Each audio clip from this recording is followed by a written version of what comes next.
What's going on YouTube? JT is Reborn here, and welcome back to another edition of my DC comic book reviews. And in this video, we're going to be talking about Absolute Batman issue number 15. This one is written by Scott Snyder with artwork by Jock. I guess that's their whole name, just Jock. Oh, alrighty then. Let's go ahead and continue onward. But anyways, this is the much anticipated origin of Absolute Joker, something a lot of people have been anticipating. You've seen the memes. Absolute Joker is just a straight up shape-shifting looking monster right there. And Scott Snyder has talked about this is the most evil character I've ever written. And yeah, let's get into the origins of this character. So basically, Absolute Joker is Joker Epstein Pennywise, as I'm going to call him. He's got his little islands there, takes a lot of children, drains them of their blood, as those, to kind of make himself more powerful, has all these connections, funds both sides, is a shape-shifting monster, much like Pennywise. People thought he was around just generations of different family members, but it seems to kind of just be this one guy who's just kind of immortal and just this evil, malicious thing. That's kind of where we go. And basically the storyline is told from Alfred telling Batman about this guy, this grim family who he thinks is really just one guy, and just keeps going on and on and on. It's like, oh, here's the thing. Batman's like, well, just tell me. No, I can't do it. It's too scary. I'm like, just get to the point, Alfred. So that was an interesting way to kind of frame it. But yeah, he would capture different people, keep them on his little islands, and hunt them. Like years later, would come back and they'd be kind of shocked and terrified, and then he would just turn into like this gigantic, sick, twisted monster, bathing in the blood of children to keep himself immortal and all that too. And yeah, like I said, it's Joker Epstein. It's Joker Epstein Pennywise, as I'm calling him. So we'll call him Jep. I think Jep's a good way to define the Absolute Joker. I mean, just look at this thing. Look at this thing. It's so far removed from like Joker that you would typically see. So he also is kind of in some ways making it mirror the main universe Bruce Wayne.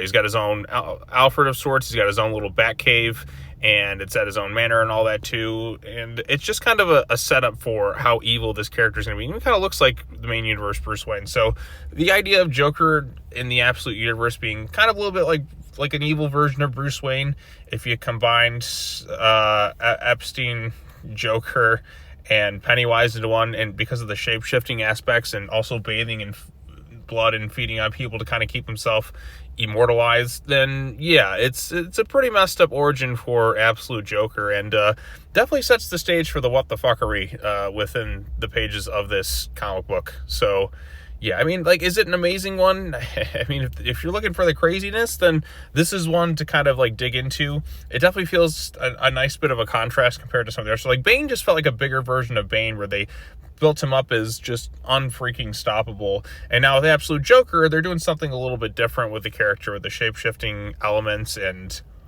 the connections, the island full of children and all sorts of other enemies in that's there. So you can see kind of the real world stuff kind of integrated in there too. It's as if, they took all these different elements of just the worst of people and just threw them into one character with all the stuff too. And again, there's a story told like, oh, it seems like fine and dandy at first, but then you kind of see the shift in tone as the story is kind of retold again for a second time, where it's like, oh, well, you thought it was just there. No, he was funding these things. Or you think he was helping these people. No, he funds like charities for the children. No, it's really just a front to kind of kidnap those children and make them endure all sorts of horrible things and such. So yeah, I mean, this is a pretty messed up comic book, but I mean, Absolute Joker just looks like a pure gigantic monster of sorts, and I'm keen to see Batman face off against this thing and just be absolutely horrified. Like, Jesus Christ. Like, I mean, Bane was ridiculously strong and just the most dangerous thing he fought in this thing so far. I mean, Bane was just, it was insane how they managed to finish off Bane. It was ridiculous, but it was kind of fun. But now, according to Scott Snyder, Absolute Joker is much worse than Bane. So I'm keen to see how they make him much worse, because they made Bane so freaking like ridiculously gigantic and all the stuff he was capable of doing. And now I'm like, what are you going to do with Absolute Joker? Well, just turn it into whatever the fuck this thing is. So just the worst aspects of everyone just kind of rolled into one.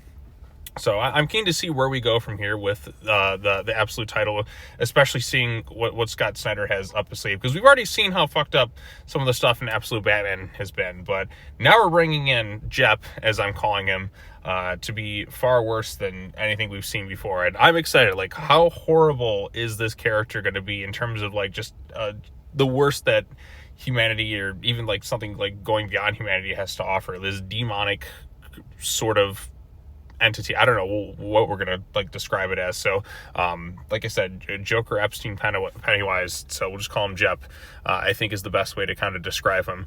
But anyways, yeah, like I said, it was amazing. I don't know if I call it an amazing book, but it definitely was interesting to learn a little bit more about the absolute Joker, and I'll be keen to see like when he does inevitably confront Batman and that. But like, you could feel the fear in Alfred just talking about this thing. I mean, Bane was one thing, but this just kind of scares the shit out of Alfred, talking about this character who just like keeps in the shadows and all the rumors he's heard and just the horrible things it does. That's what I'm kind of interested to see. But the next issue seems to be focusing on Wonder Woman, so we'll see where they go from there and when they inevitably bring Absolute Joker back. But yeah, like when you think, okay, we saw Bane, a little bit ridiculous, Mr. Freeze, but then you see Absolute Joker, like, what the hell is that thing? Jesus Christ.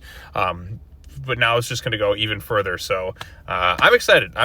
But anyways, what did you all think of the issue?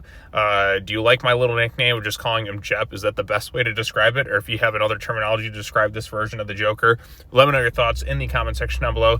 Be sure to like this video, share it with your friends, subscribe to the YouTube channel for more content, hit the bell for notifications, all the other fun stuff. And I got some more DC books I'll try to get by tomorrow or something. But I just want to kind of get this one out there, and then we'll go on from there. So thanks so much for watching, everybody. I will see you all in the next video. Peace out.